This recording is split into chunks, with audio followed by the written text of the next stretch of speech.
welcome to Hedgehog Hollow. Today I'm back with Picket Fence paper glazes, and I've been playing around with some really cool tips and techniques that you can use with any paste, but they work perfectly with paper glaze. They are really easy to do, but look so effective. So we're going to take everything we learned in the last lesson about paper glazes, and we're going to take it to the next level. So let's get started. So for our first technique, we're actually just going to do a little bit of setup. We need to create some white paper glaze onto some different types of cardstock so I can show you some fun techniques, but we need it to dry a little. Now paper glaze does dry really, really fast, so you don't need to wait too long. So if you do it at the beginning, do a couple of other things, it'll be dry within like 5 to 10 minutes. I've always been surprised how quickly paper glaze dries. So I'm going to take my little spray box here. This is a splat box, and I'm going to spray the back of my stencil with pixie spray. Now I do have a whole video on how to do this. Make sure you're in a well ventilated place, but what it's going to do, it's going to add some sticky to your stencil so it sticks down on your surface and you don't get any bleeds and things like that. Really, I find it super helpful, particularly when it's something delicate. I mean, in this stencil here that I'm using, it's a Picket Fence one. It's called Randomness. It does have some really thin lines. So I'm going to take this. I have a piece of Yupo paper and I have a piece of watercolor paper. And once you've left this for about 15 seconds or so, you'll start to feel it gets tacky. So as we're doing that, we're going to get ready. And I'm going to use the white paper glaze right here. So it's really nice creamy white color, and I'm going to use my media spatula. So this is pretty sticky and it's going to get stickier. So I'm going to just stick this down and start working. I'm going to take a little bit of paste and I'm going to try not to get it around the edge of my stencil, but it's not the end of the world if I do. We're just really doing this to add some fun texture into our project. So I'm just kind of following my circle around. You could also put tape there to mask the edge if you wanted to. Take this off here. And you can see I'm just spreading it. I really like a silicone based spatula. I find it much easier to spread with one of those. So that's number one. Make sure you have a good coating. It doesn't have to be too thick, but obviously the thicker it is, the more dimension you're going to add, but it will take longer to dry, so you can work out what's right for your project. I'm going to peel this off. You see I've got nice clean lines from that pixie spray on there, which is why I do it that way.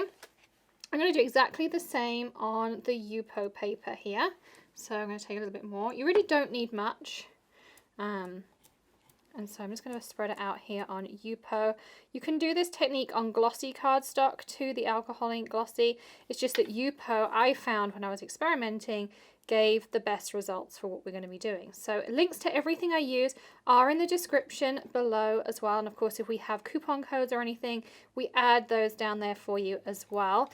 You can also check out, there's an Essentials to Card Making course that really dives deep into different weights of paper, different types of paper, different types of ink. So if you've always wondered the answers to those, you can absolutely go down there and check all of those things out. So I'm just spreading this out here.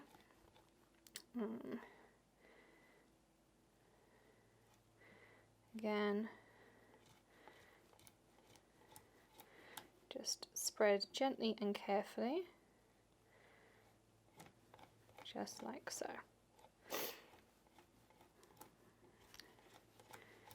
Okay. Again, I'm going to lift that up. You see how nice and clean those edges are around the stencil because of having that pixie spray on the back. Now, I also wanted to share with you another option for using the white. So again, I'm going to take the same stencil, really going to get my money's worth out of having this one tacked up. And I'm going to take some white, and say not much, because you saw I really didn't need much to do anything with this. And then you can add in some color. So you can either add an alcohol ink or you can add a re-inker. Last time I showed you how to add a re-inker. This time I'm going to add in some alcohol ink, and it just kind of gives you a different effect because of the solvent in that ink, but it absolutely works. So I've now made this pretty like corally peach color. I used flamingo, and you can see now I have this really pretty flamingo color. And you're going to get a more pearlized effect. You lose less of the pearl by using the alcohol ink. So when I added re-inkers, lots of you noticed that you do lose a little bit of the pearl. Not much, but it's not as pearly as you might expect. I might need a little bit more paste, or I might do this as more of kind of distressy look and do it thinner. And I'm just working on regular paper here, nothing special. So no Yupo or alcohol-based cardstocks, anything like that. I'm going to scrape up every little bit that I can and try and get at least some of this circle down. But when I add the alcohol ink, you'll find it retains a lot of its luster. So that's really nice. And Picket Fence are one of our sponsors for Hedgehog Hollow Days. So if you're not signed up for that, I'll add a link below, but you can just go to hedgehoghhollowdays.com. It's a 2-day virtual event, 2 solid days of tuition, but you get lifetime access to it. There's giveaways and there's lessons and all sorts of amazing things. I'm a teacher. We have Mindy Egan, we've got Victoria Marie, lots and lots of your favorite crafters coming in. But look there, how much like luster and pearlescent. I'm going to mount all of these up. You'll see at the end the cards that I make that'll have finished once all of these dry. So we're going to put that one to the side. So there's another way that you can use that same technique. I'm just going to take a piece of kitchen towel. And lots of people always ask me, what do I do about my stencils while I'm working? Well, I take a piece of kitchen towel and I spritz both sides of the kitchen towel, and what it will do is it will keep your medium wet, ready for you to wash it. Now you can also just have a bath of water. Sometimes I'll do that and have that next to me, but this will work to keep it nice and moist, and the medium that's on there won't dry out by the time we get to clean it. So let's move that spatula because it's dirty. Now I'm going to take another stencil. I'm going to take this fish scale stencil, which I have always loved this one. Again, I'm going to do the same thing. I'm going to add some pixie spray on the back. Remember to follow the directions for ventilation things. The reason I use the splat box is it keeps all of my sprays nicely contained, and I don't have to worry about making too much mess and having to clear up all of that sticky everywhere. Now, while I'm going to also just spray up this stencil. So this one is called All About the Triangles. It's also a Picket Fence stencil. So we'll let that one just cure for a second. Now I'm going to grab a piece of watercolor paper again, or you can work on regular paper, just watercolor papers, nice and thick. And I'm going to take my fish scales and pop it down. And this time I'm going to grab out 2 colors of glaze. So I have the yellow, which is called Daffodil Yellow, and I have the Marigold Orange. So I'm going to use these 2 colors, and we're going to create a really fun faded effect. So with my yellow, I'm going to take a little bit out, and I'm going to put it on the top here.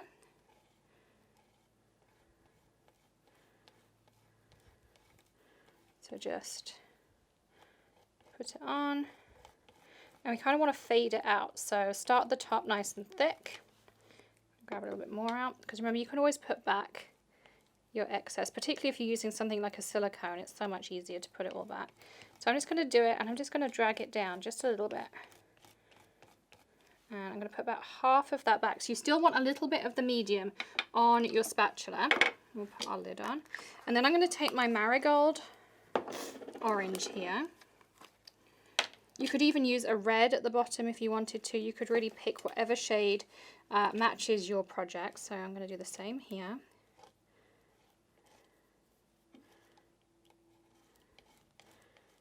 So just put our paste down just like this. Make sure it fills in our stencil. And I really like those angled spatulas, but you get the 2 shapes in a pack. I'll link them up below for you. But the silicone kind of flex on them means it's a low waste, but you also just get a really nice finish as well. And you can really, you know, control whether you want thick like this, or if I push harder, I can make it a bit thinner. So you can decide what you like. And then I'm going to do the same thing and just kind of start fading it out a little bit. And then I'm just going to pat a little bit of that red in. I'll put all of my red back. And now I'm going to take in with my yellow spatula, so clean up the edge of my glaze pot. So that, and this is really easy to clean up with water too, which is really nice, because easy cleanup I find so important. And now I'm going to go in and I'm just going to start spreading with my yellow. So you can see I start kind of in a sideways direction, so I make a stripe that's really nicely blended, and then work my way down. So you can see I'm kind of fading it that way. And you could pop this back through a stencil. You could put it on your glass mat and use it on your next project. And then I'm going to go up and do the same thing. So I'm just going to create this really pretty fade between the colours. And then have that red at the bottom. So now when I peel this off, you've got that lovely ombre that you go from dark red, light yellow, and you've kind of got that nice fade in the middle. So you can absolutely do that with your colours as well. And then something else I was discovering, there's just so many different things you could do with paper glaze. I could keep going on with so many different options for you, but we're going to limit it to, I think we've got 6 for you today from, maybe it might be 5 or 6 today. So I'm going to put this spatula out the way, and I'm going to go in with purple, and you could do any colour you like. Let's open this one up. Take the lid off. And I'm going to use this a little bit off the lid first. And I'm going to do the same thing. This one's a little bit harder to do. Again, you might want to tape around the edge, or you might not really care if you don't do a perfect thing. You might want to just cover the whole piece. But whatever your preference is, or it just depends on the stencil you're using. So I'm going to try and be careful. But if I get it outside the lines, I'm not going to worry too much.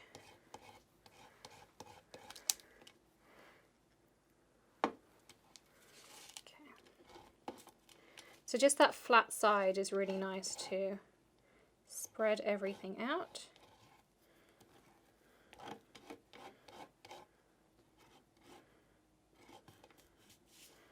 Like so.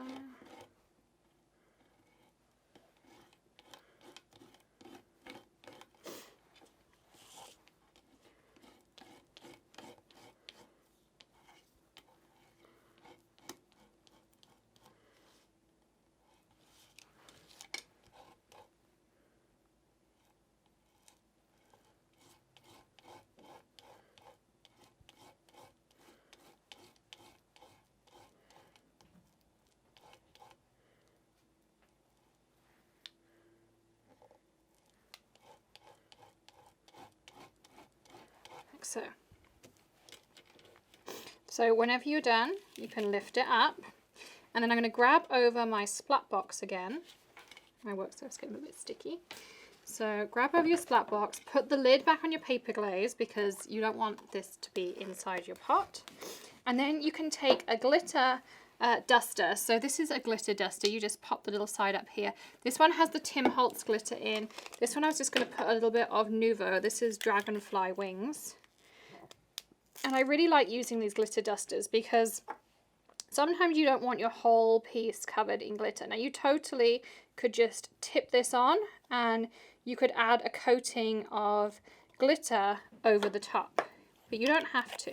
You can also just add a little bit of a sprinkling. So I've put some in my little pot here so you can see, just like this. And then what it's going to do is it's just going to pump out a little bit. So you can just add a smidgen of sparkle. And this is also great for doing multiple colours because your colours don't get contaminated either, which is really, really nice. But here I'm adding, make sure that's up and open, some kind of clear silver, and I'm adding some purple in. And I can really control where I put it, how much I put it, all those things. And the paper glaze has a nice amount of stick in it so that this can stay on there. So if I pick this up, tap it off, now you can see that there's glitter on there. So I've just added that extra little bit of sparkle by spritzing on my glitter using those glitter dusters. I love glitter dusters. I think they're an awesome invention. And now we're going to go back to those first pieces. So again, I'm going to need my splat box for this one. And let's just make sure it's pretty dry. I'm just going to give it a little helping hand with one of my heat tools. Let's see which one's in. So let's heat this up, just give it a little bit of a helping hand to dry, just a couple little wet spots. But overall, it is pretty much dry, and so it's taken, what, about 10 minutes or so to dry, which is really nice. So whilst you can mix in the paste while it's still wet and then spread it out, you can also do it this way, and you can make sure, your piece is dry and then spritz on your colour afterwards. So Let's spritz in some colour. These are just distress oxide sprays. Again, a little helping hand to dry it off. And what you'll find is the dry paper glaze absorbs a tiny bit of colour, but overall it resists. So I'm going to let this again just dry off just for a minute, because my paper glaze wasn't totally dry, so you're not going to get the exact full effect. But I wanted to show you A, how quickly it dries, and then B, the really kind of cool effect you get afterwards. So I'm just taking some kitchen towel, really lightly moist. It is not saturated at all, but that you can see you can just kind of polish up that paper glaze when you're done, and it holds a little bit of the kind of pastel effect to it. But if it's completely dry, it will resist. If it's slightly wet, it will hold a little bit of the colour, which I think is really nice. So I'm just going in and polishing up. And so now I have that pearlescent resist around my card. Isn't that so pretty? It looks awesome. So that's another way you can do it. So that's our number 4 way just for this video. We had 5, I think, ways in the previous video too. So versatile, this medium. This one again, a little bit wet. So let's dry this off. So you can go check out that other paper glaze video. You can check out Hedgehog Hollow Days. You can check out, you know, all the different things we're up to as well. Lots and lots of different techniques. I love pastes and glazes. People always associate them with a mixed media. Well, I don't think that's true at all. I think, you know, you can absolutely do all of these things on cards and make it really fun and traditional too. So I'm just giving this little helping hand. Yupo is heat stable, but I find you have to keep moving your heat gun around, otherwise it does start to do a little bit of melting. But remember that Yupo is a plastic paper, so it is gonna, you know, melt overall. So it's kind of there. It's a little bit tacky, but you're going to get the idea of the effect that we're going for. So overall, it's pretty dry. So now I'm going to take some alcohol inks. I have a couple of different colours here. I have my blending solution. I have my little blowy tool.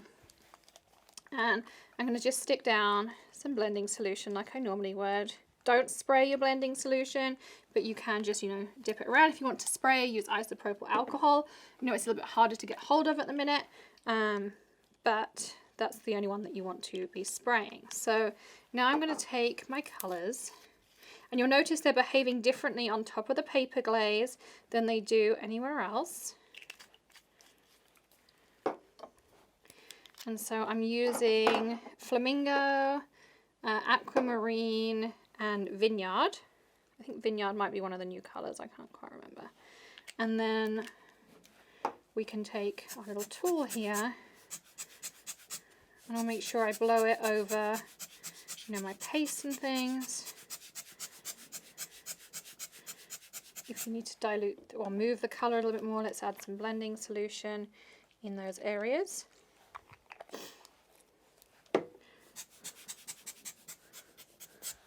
So this is going to lighten those colours up a bit. You can see the difference.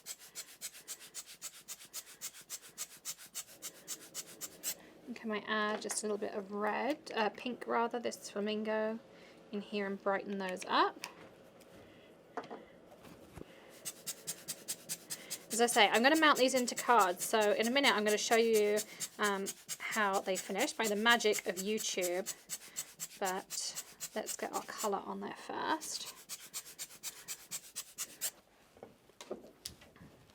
Keep picking that one up, it's not plugged in. I'm just evaporating off the alcohol, so just be careful. You can do this tentatively.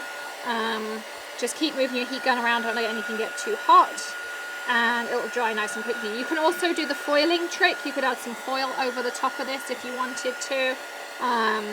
But what I love, and so now I'm going to show you, I'm going to pick this up. Look now how those alcohol inks behaved over the paper glaze. So I have all that texture underneath, so my surface isn't flat. But my alcohol ink still reacted and they've still got some pearlescence underneath. So I love doing that technique as well. So there's 5 more ways to really stretch your paper glazes to a more advanced level, take all your pastos levels. They may not all work with the alcohol ink, it's just the makeup of the paper glaze works really, really well for that.